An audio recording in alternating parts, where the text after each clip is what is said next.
Hello दोस्तों, आज के इस वीडियो में हम डीसी जनरेटर के पार्ट 3 के ऑब्जेक्टिव क्वेश्चन एवं आंसर के बारे में जानेंगे।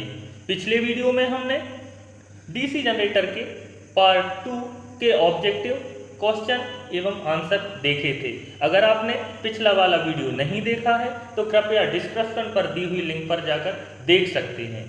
अगर आप इस चैनल पर नए हैं तो कृपया इस चैनल को लाइक एवं सब्सक्राइब करें, जिससे आने वाले वीडियो की नोटिफिकेशन आप तक सबसे पहले पहुंचे।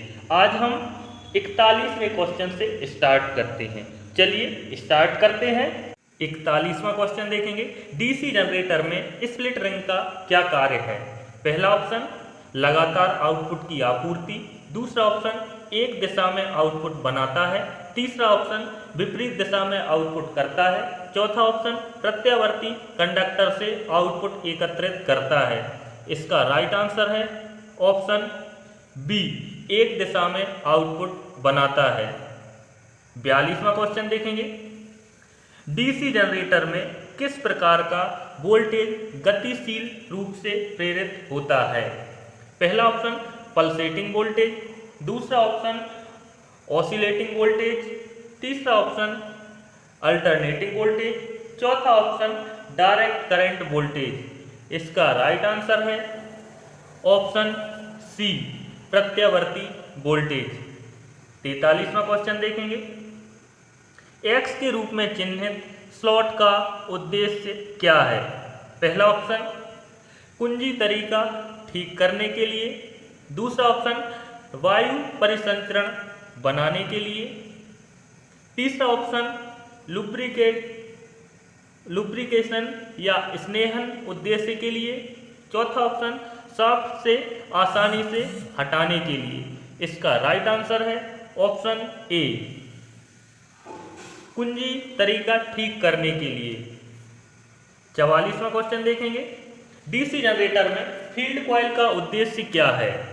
पहला ऑप्शन एयर गैप में फ्लक्स को बढ़ाने के लिए, दूसरा ऑप्शन मैग्नेटाइजिंग करंट को कम करने के लिए, तीसरा ऑप्शन कुंडली फ्लक्स का निर्माण करने के लिए ध्रुवों को चुंबकित करना, चौथा ऑप्शन चुंबकीय पथ के रिलक्टेंस को बढ़ाने के लिए।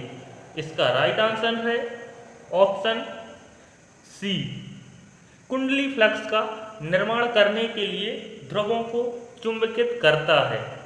45वां क्वेश्चन देखेंगे, मशीनों के पोल कोर बनाने के लिए किस धातु का उपयोग किया जाता है। हमें बताना है बड़े डीसी जनरेटर के मशीनों के पोल बनाने के लिए किस धातु का प्रयोग किया जाता है। पहला ऑप्शन है सॉफ्ट आयरन, दूसरा ऑप्शन है कास्ट आयरन, तीसरा ऑप्शन है कास्ट स्टील, चौथा ऑप्शन है स्टेनलेस स्टील। इसका राइट आंसर है कास्ट स्टील, ऑप्शन सी। 46वां क्वेश्चन देखेंगे, क्यों pole core stamping DC generator में लैमिनेटेड करते हैं। पहला ऑप्शन घर्षण हानि को कम करने के लिए, दूसरा ऑप्शन विंडेज लॉस को कम करने के लिए, तीसरा ऑप्शन हिस्टेरेसिस हानि को कम करने के लिए, चौथा ऑप्शन फवर धारा या एडी करंट लॉस को कम करने के लिए। इसमें हमें बताना है कि जो डीसी या जनरेटर या मोटर होती है उसके पोल कोर को लैमिनेटेड हम क्यों करते हैं। इसका राइट आंसर है ऑप्शन डी, फवर धारा को कम करने के लिए। 47वां क्वेश्चन देखेंगे, इलेक्ट्रोप्लेटिंग प्रक्रिया के लिए किस प्रकार के डीसी जनरेटर का उपयोग किया जाता है।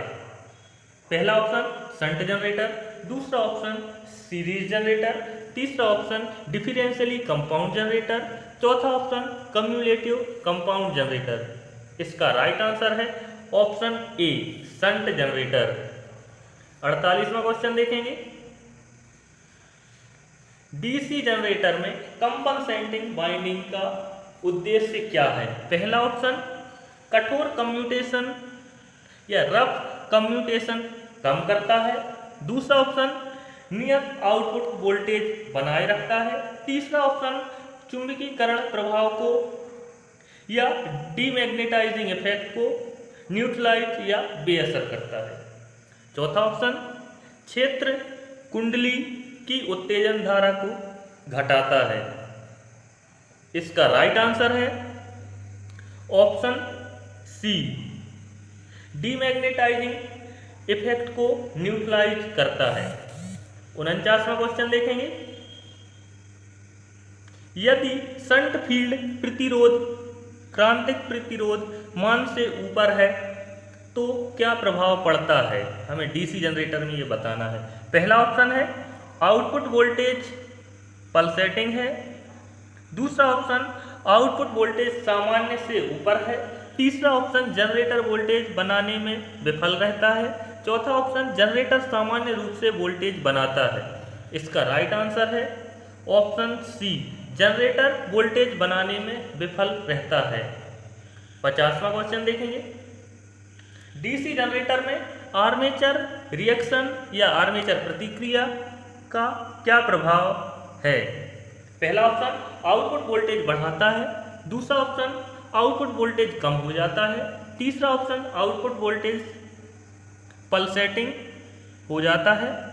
चौथा ऑप्शन आउटपुट वोल्टेज 0 हो जाता है। इसका राइट आंसर है ऑप्शन बी, आउटपुट वोल्टेज कम हो जाता है।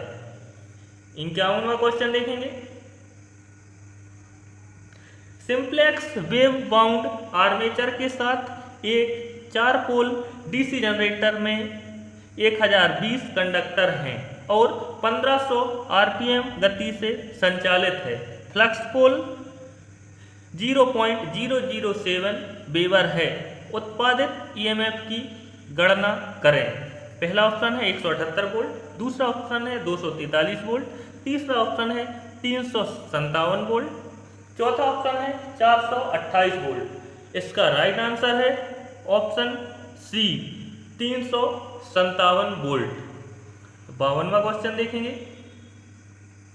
बड़े डीसी जनरेटर में आर्मेचर प्रतिक्रिया के प्रभाव को कैसे बेअसर या न्यूट्रलाइज किया जा सकता है? पहला ऑप्शन कंपनसेटिंग बाइंडिंग उपयोग करके। दूसरा ऑप्शन अतिरिक्त इंटरपोल प्रदान करके। तीसरा ऑप्शन ब्रश संपर्क प्रतिरोध को बढ़ा के। चौथा ऑप्शन बाइंडिंग के साथ प्रतिरोध तार को जोड़कर। इसका राइट आंसर है ऑप्शन ए, कंपनसेटिंग बाइंडिंग को उपयोग करके। 53वां क्वेश्चन देखेंगे। डीसी जनरेटर में क्या प्रभाव होता है अगर इसे लंबे समय तक बंद रखा जाए? पहला ऑप्शन है फील्ड कॉइल प्रतिरोध बढ़ जाता है। दूसरा ऑप्शन है आर्मेचर प्रतिरोध बढ़ जाता है। तीसरा ऑप्शन है आर्मेचर प्रतिक्रिया बढ़ जाती है। चौथा ऑप्शन है अपने अवशिष्ट चुंबकत्व को खो देता है। इसका राइट आंसर है ऑप्शन डी, अपने अवशिष्ट या रेसिडुअल मैग्नेटिज्म को खो देता है।